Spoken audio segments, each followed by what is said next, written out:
Oh, hey there. Sorry about that. Just bopping along with some of my favorite music listening on my headset. I'm going to go ahead and put it down now. Much better. Okay. So, as I mentioned last time, boys and girls, whoops, let me fix that a little bit. There you go. As I mentioned last time, I am a gamer. And one of the awesome things about gamers is whenever they're wanting to share with other people online what they're doing, they always want to sound and look their best. Well, at least sound their best. So, I hope you enjoy the new addition I got here. Just think of it as my personal accessory. Not exactly something we can wear in the classroom, huh? Is there anything that you like to take to school that you can't always wear all the time?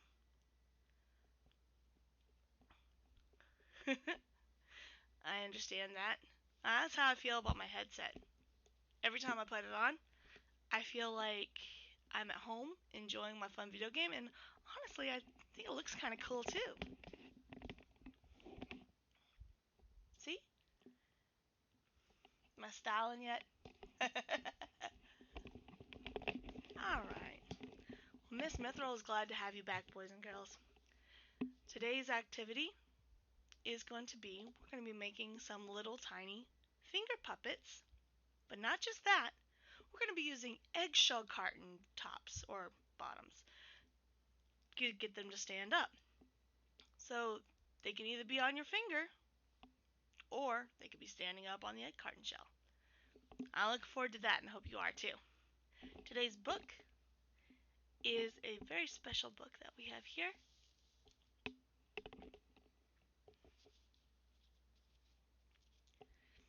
It's called I'm Like You, You're Like Me. Do you have a lot of friends in the classroom? Can you think of somebody in particular? Maybe somebody you care a lot about? You have a lot of toys that you like to play with together? Someone that's super smart? Or is just fun to be around? You might think that you have some things in common. Like you both like the same toys. You like to eat the same kind of foods or snacks at mealtime. And you both like to do the same fun stuff outside. But here's a question for you. Do you exactly look the same? What's special about being a child or a person is that no two people are exactly alike. Even two people, two sisters, two brothers, or a brother and sister that were born at the same time that might be twins. They might look the same, but they will grow up totally different people. And this is why it's always important to get to know somebody for who they are inside, rather than just how they look. It makes things more fun that way. Anyway, we'll go ahead and get started with the book today. I hope you enjoy. Shift myself a little bit, dear. I'm like you, and you're like me.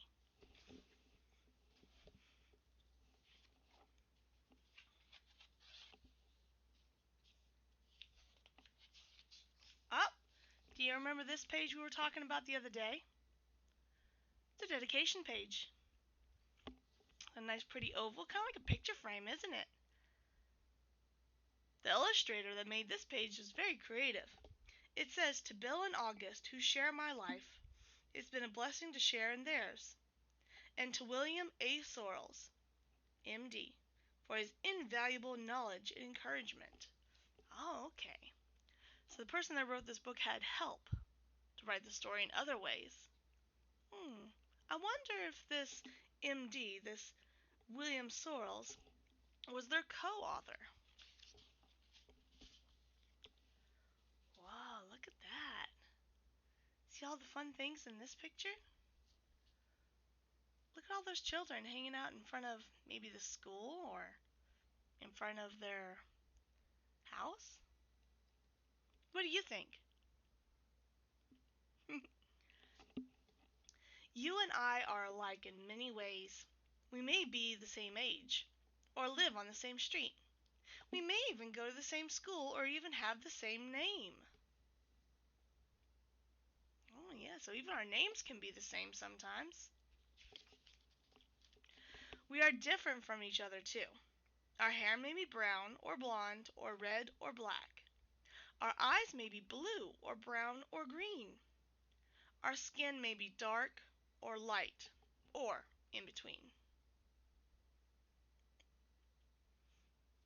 See how different these children are? But look at all the fun things they're doing together. What is that in this little girl's hand right here? That's right, it's a kite. Do you like to fly kites? Me too. It's fun to find ways I'm like you and you're like me. It's fun to find ways we're different. One of us is bigger and the other is smaller. One of us has curly hair, the other has straight hair. I can relate to that.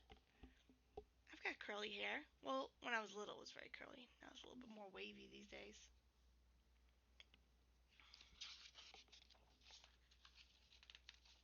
Whoops, excuse me, I almost skipped a page. Felt like something was wrong.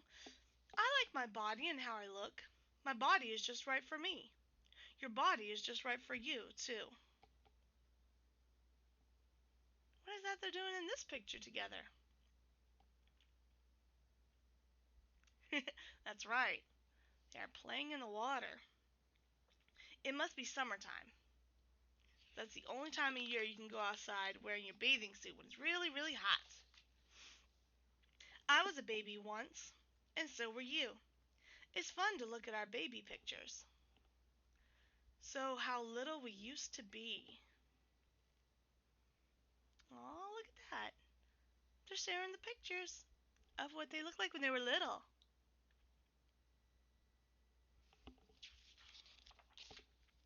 I've learned how to do some things by myself, and so have you. We can both tie our shoes. We can both ride a bike.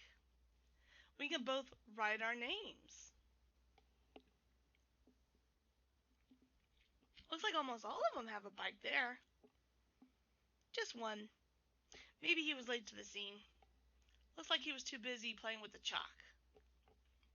Maybe he decided what they were doing was more fun. We have different families. Some families have many people. Some families have few people.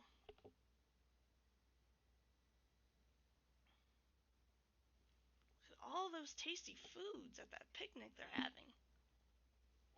Do you see any pictures of favorite foods that you like here? I really like the watermelon over here. Watermelon is one of my most favorite fruits, aside from mango. But watermelon was first. What else do you see? That's right. Got some grapes down there. Apple. Oranges. A lot of fruit. And some pears too. And a bottle of dish detergent? No, surely that's apple juice, right? Or orange juice? That doesn't make sense. We can't eat dish detergent. That's silly. We can't eat the flowers either.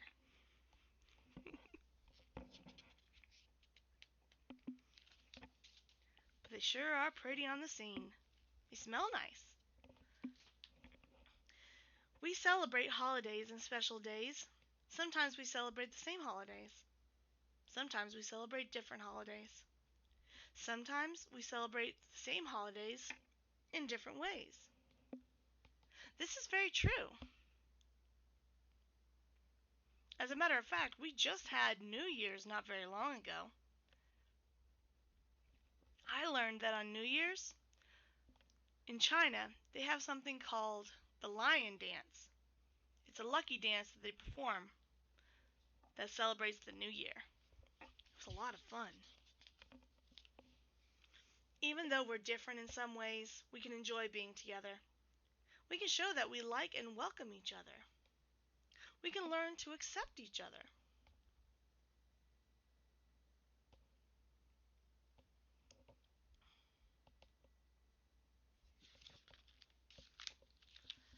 I feel accepted when you invite me to your home to play, or when you want to be my buddy as we line up for the playground time. I feel accepted when you say that I'm your friend. I bet that's a really good feeling, huh? Do you feel the same way when your friend invites you to come play with them? I imagine. We can listen to each other. This is a good way to get to know each other better. We can learn more ways we are alike and different. Oh, looks like these girls are having a lot of fun. Are they having a sleepover? Oh man, so much fun. Building a fort out of sofa cushions and blankets and pillows? Wow. And it's also a really good time to share your toys, too. You listen when I tell you a story. I listen to your stories, too. I listen when you tell me about something important that happened to you.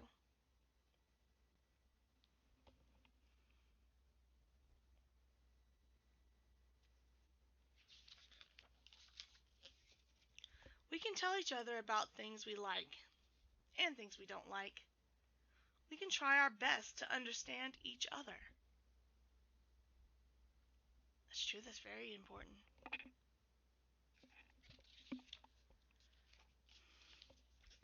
I can tell you how I'm feeling. You can tell me how you're feeling, too. We can tell each other what we want and how we need it. Sometimes we want the same things. Sometimes we want different things. And both ways are okay with that, right? Right. Don't always have to be the same, but always have to be different either. We can try our best to be kind to each other, even when we don't agree with each other, even when we feel tired or upset. Whew.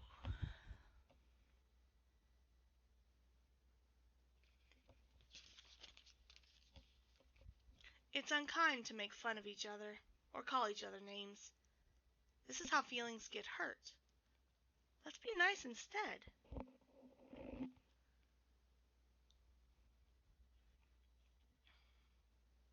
In my classroom, this is one of the most important rules.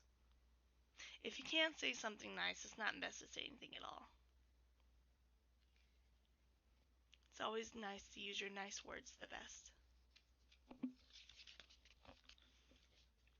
When we're nice to each other, when we hold hands, when we say please and thank you, when we take turns, when we give each other help.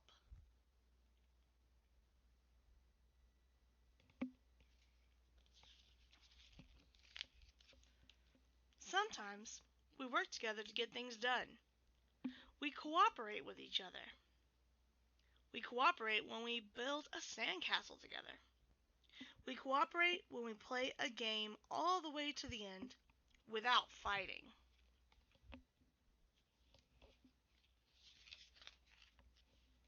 When we cooperate, we can do almost anything. We can play together and work together. We can be friends.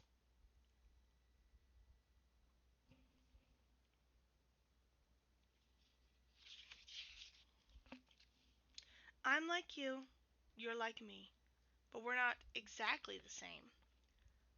That's why I like you, and you like me.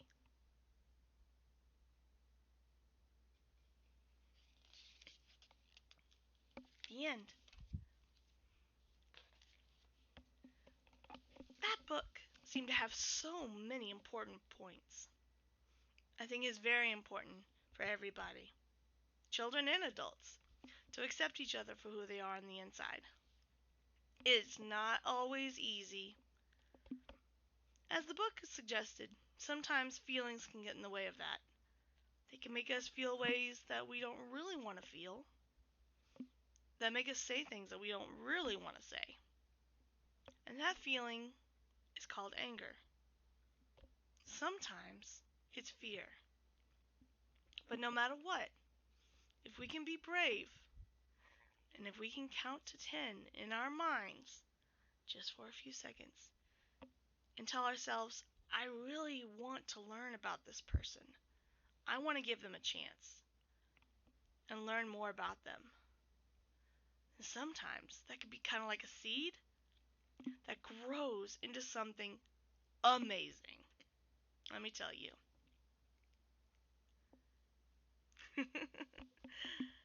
I'll tell you what, I have a lot of things that I do that I can't do by myself. I'm told at my school that I'm a really good teacher, for example. But something that people don't know very often is just how much I feel connected to the people that I work with. Some of them are friends. Some of them are colleagues that just want to really help one another. Oh, colleagues is a big word. Colleagues is like kind of like a friend, but someone that you just work with, mostly.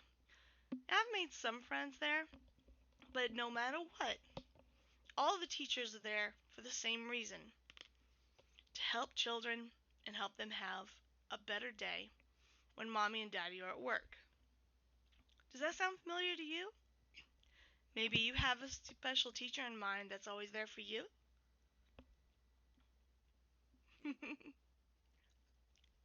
I'll tell you what, I have a lot of students that I think about that are very special to me. I love them all, but for different reasons. And that's the same way that your parents care about you too, and even your family. Even though teachers are not part of your family, they'll still care about you, like family. Just like my colleagues care about me like friends. Alright, we're going to take a short break so that Miss Mythril can get set up. When I come back, we're going to make an awesome little puppet. Real quick, if mommy or daddy is sitting beside you and you're watching this, here's what my puppets look like. Right there. Up here at the top. And there are all sorts of great websites where you can get all sorts of neat puppets. They don't have to look just like this. But here's the website I got it from. woojunior.com. And there's not just boys and girls there. Excuse me. I burped. There's not just boys and girls there. They have all sorts of neat little finger puppets you can make that are totally free. Like dragons. I saw ninjas and little sailor people, pirates, and special holiday themed characters. So, if that sounds like something you want to do, or maybe you want to watch this video later on and do it along with me, go ahead and go check that out. Or get your own finger puppets. Get the bottoms of those egg cartons. And we're about to get started. See you in just a moment.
Welcome back. Pardon the adjustment.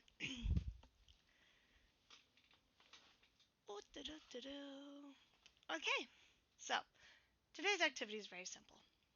As you can see, Miss Mythril went ahead and colored some things. I used a pair of big scissors to go ahead and cut these little people out. I've made a little boy and a little girl. See the little boy? He's got that awesome red shirt on. Thought it'd be a good color for him. I colored his pants blue so they'd be blue jeans, and I felt to myself, no child is complete without dirty pants. See the dirty dirt in his pants right there? Dirty dirt.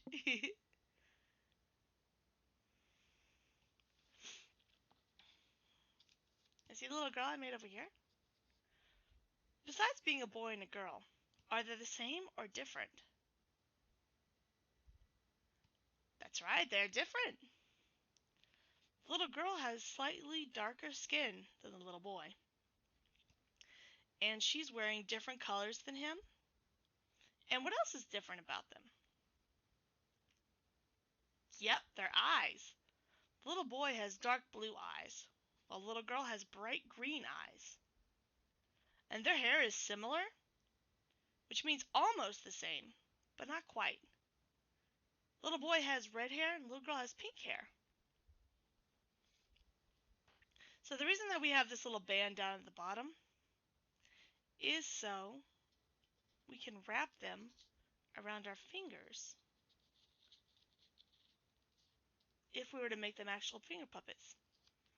See that on the back? You just apply a little bit of glue, and you want to test it on your own finger first to see how well it fits on there. And then you would therefore have a finger puppet. You could give her any name or him, any name or any personality you want. Maybe my name could be Lily, and I'm going to be a dancing star one day.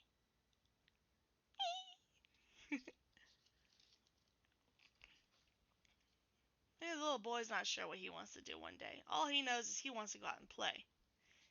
Yo, I totally like to play with footballs and run around in the backyard with my big brother. Sometimes I beat him, but sometimes I let him win. And what we got here? Is this a little boy or a little girl? No, it's a little doggy. He's a little doggy. And the thing about these things, you can paint the animals you can color the animals any way you want to. Alright, so as you can see here, I have some of the egg carton bottoms. If you're curious what exactly where I got them from, here is a giant carton right here. Now this part you might need mommy and daddy's help with, so be sure to ask them before you use anything sharp. So all we're doing is just cutting out the bases right here.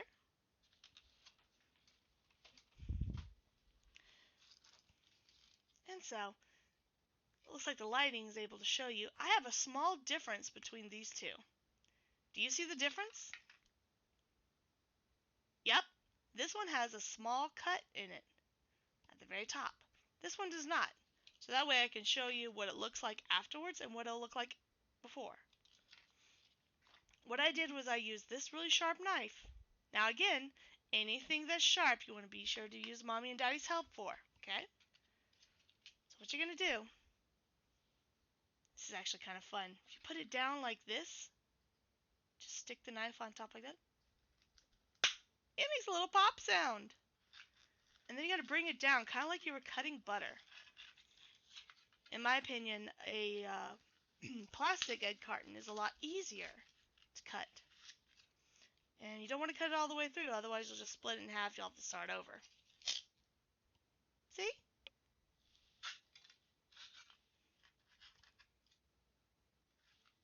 Alright, you ready for that loud popping sound again? Again, not all the way down. Maybe about halfway or so. Okay, Alright. So first, I'm going to stick the little girl in. I'm going to very carefully stick her in. Let's go, Lily. Now, if you want her feet to show, you're going to make sure that her shoes stop right there. But if you're really not too concerned about it, push it all the way in. The difference is that she could stand up better. She won't flop around nearly as much. But that's totally up to you. You do you. However you want to do. Alright? But as you can see here, look at that. She's a finger puppet standing up on her own. I have freedom!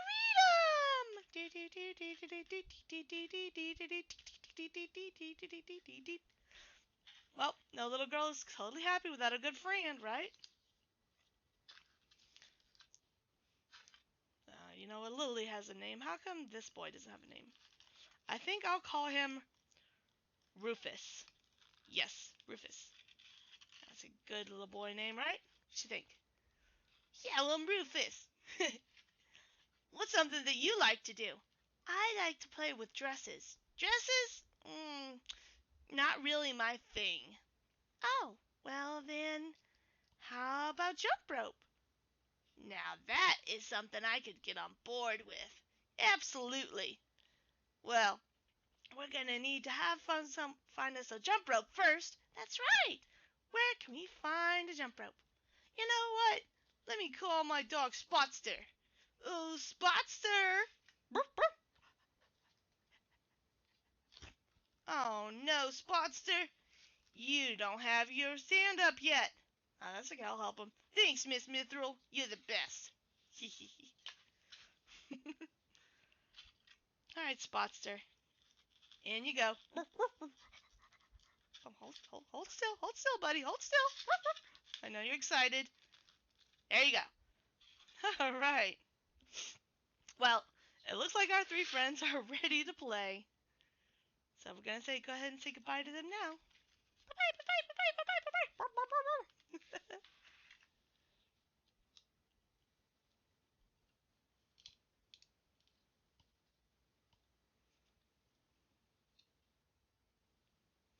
Alright. Well, I hope you enjoyed that demonstration. If you end up making your own puppets and you'd like to share them with me, ask Mommy or Daddy for help to take a picture of your awesome work. I'd love to see what you make, see what colors you use, and what kind of personalities you give them. Feel free to leave them on my page.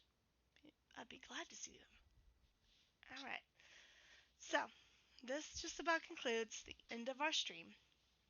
We just got one more story. Again, this story is designed also for the bigger kids. But if Mommy and Daddy are okay for you staying to listen to a folktale, then by all means, get comfy, get cozy. Don't forget to go wash your hands, maybe. Refill that water bottle. And we will start in just a moment.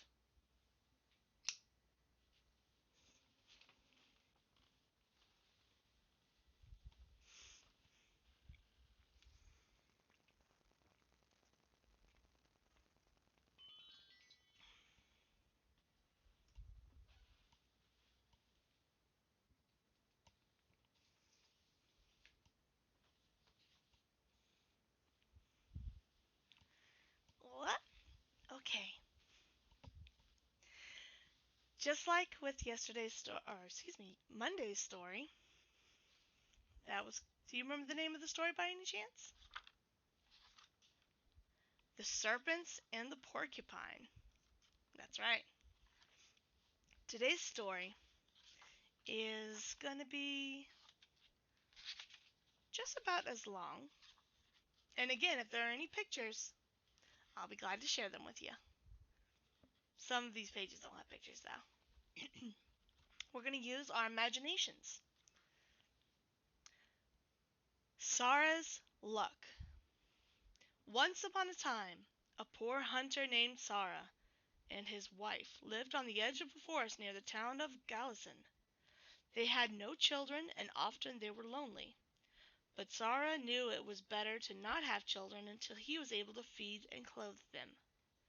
Sarah was a skilled hunter, but he was very unlucky. He could tell anyone where to hunt deer, But when he himself went to those places, he never found any. Nonetheless, Tsara went into the forest every day in search of game, for he did not know what else to do. In a tree in the forest lived a kind spirit named Siri.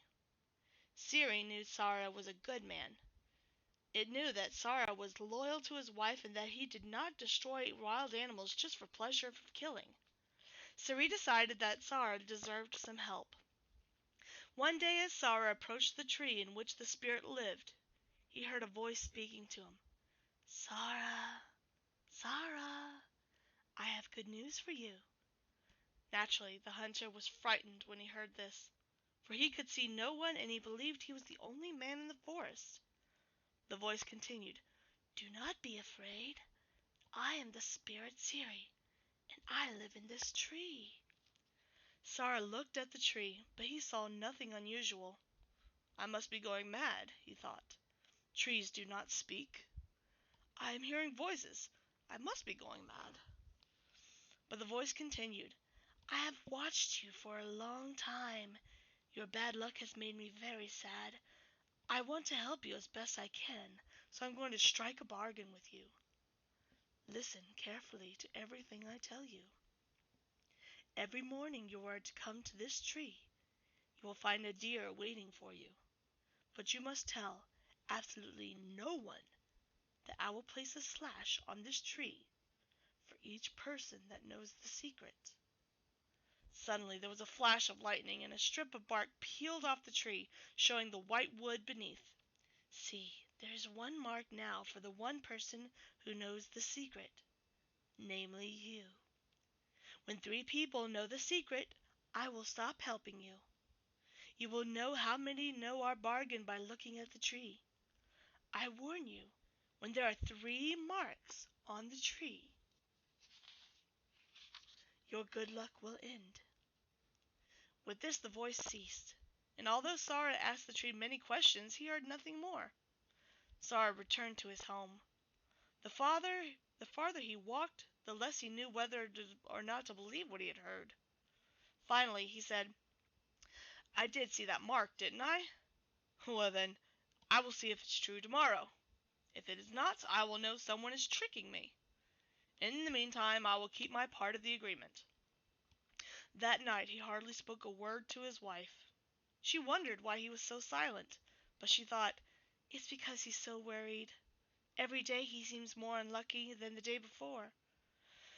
Tsara is surely asking himself what he can do to change his luck." When Tsara came to the marked tree the next morning, he could not believe his eyes. Just as he had been promised, a deer was lying at the foot of the tree, waiting for him. Tsara picked up the deer and turned to the tree.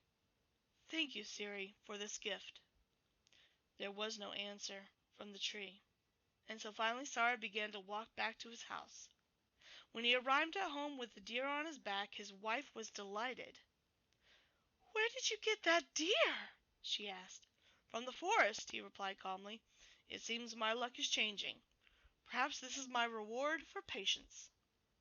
For the first time in as long as they could remember, they had more meat than they could possibly eat, and they were very excited. See right there? There's the deer waiting for him, and there is Siri the tree.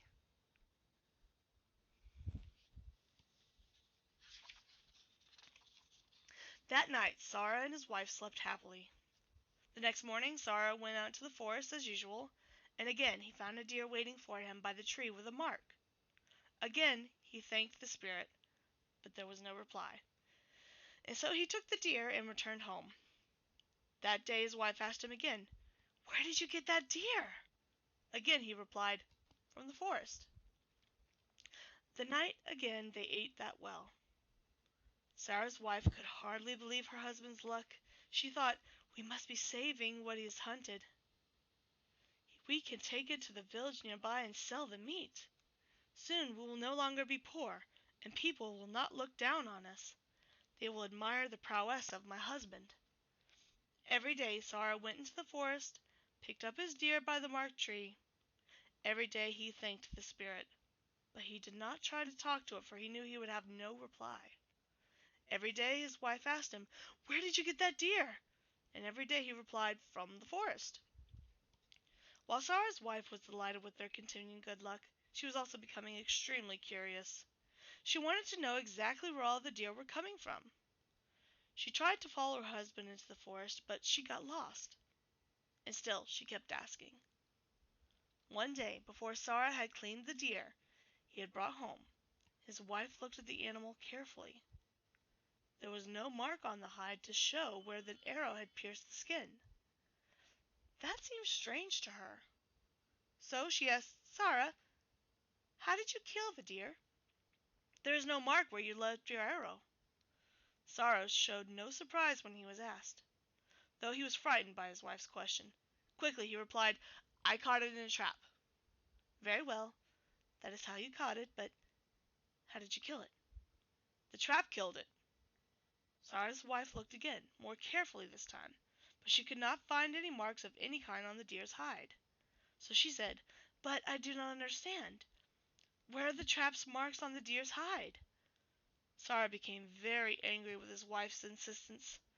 "Why don't you trust me?" he snapped. "Why must you know where or how I catch the deer? You see, two can be asked bothersome questions as well as one." And with that he ran out of the house. He did not return home that night. The next morning, as usual, he went to the marked tree. As usual, he found the deer waiting for him, and as usual, he took the deer home. But his wife was waiting angrily for him. "Oh, you're a fine hunter, you are! Today you caught a deer without even taking your bow and arrow. You left them here yesterday when you rushed out." "Unless you caught the deer." "What I want to know is how you could be so sure of your trap that you don't even have to take your bow and arrow with you. Just what kind of a trap is it that fails without catches a deer every day and then kills it without leaving a mark?" Sarah did not say a word, for he had no idea what to say. "Do you know what I think?" his wife went on. "I think some spirit is giving you the deer each day. That is what I think." Out of astonishment, Sarah blinked when he heard his wife's words. What was he going to have to do now? And to add to his problems, his wife, feeling she had guessed his secret, added, "If you don't tell me everything, I'm going to tell our neighbors in the village. Perhaps they, too, will share your luck." Sarah knew his wife very well. He knew that if she threatened to do something, she would do it. And he also knew that if she told him someone else, the spirit would put not only a second, but a third mark on the tree, and their luck would end. He thought, "I can safely tell one more person without endangering my luck. I have no choice but to tell my wife now." So very slowly Sarah told the whole story to his wife, finishing with the words, "Now, you must not tell this to anyone. No one single person, not even your best friend. If you tell this story again, and surely as I am telling it to you, our luck will end and there will be no more deer." The next morning Sarah entered the forest as usual, and as usual the deer was waiting for him, but instead of one mark on the tree, there were two. Both marks were as fresh as if they had just been made from before his eyes at that moment. Sarah was shocked to see this. He had hoped that the spirit might not know what had happened. But Siri knew, and Sarah ran home to make sure his wife told no one. He knew she liked to talk, and that she would forget his warning.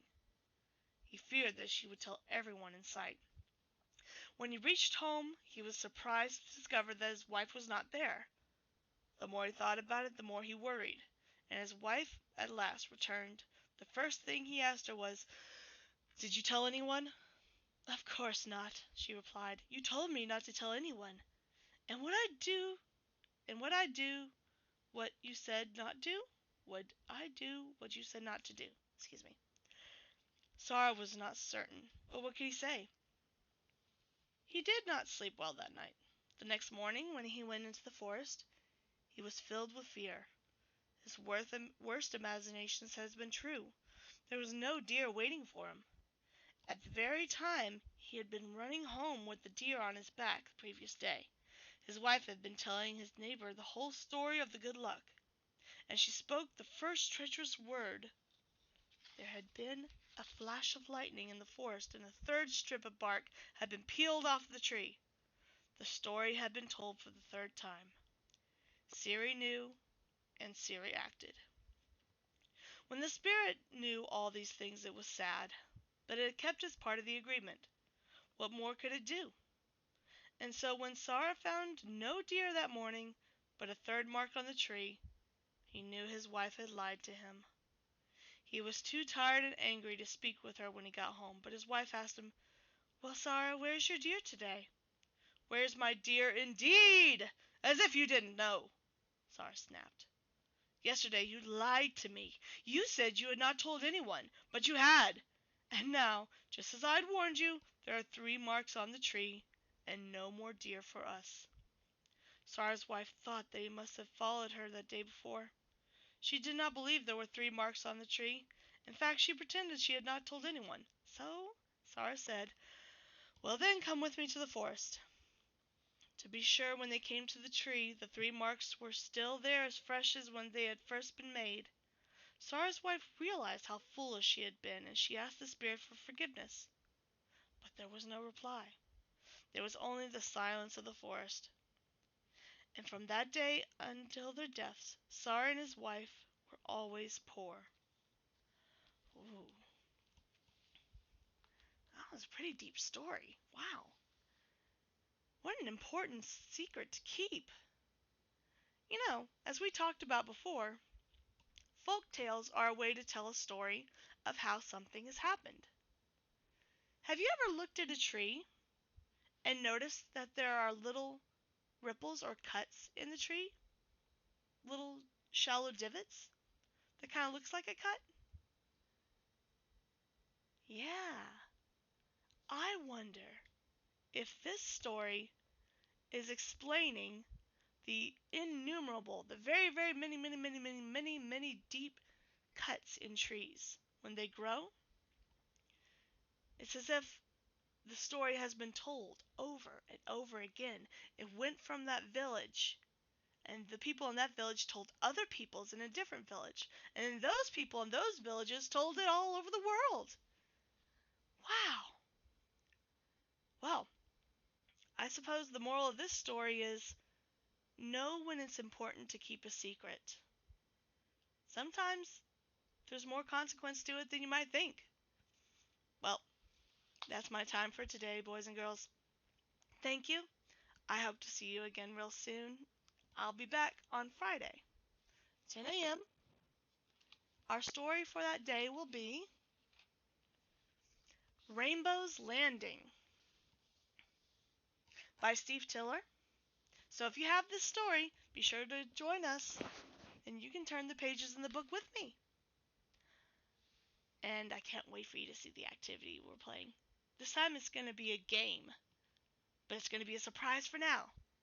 Okay, I will see you next time. Bye! Thanks for playing with me.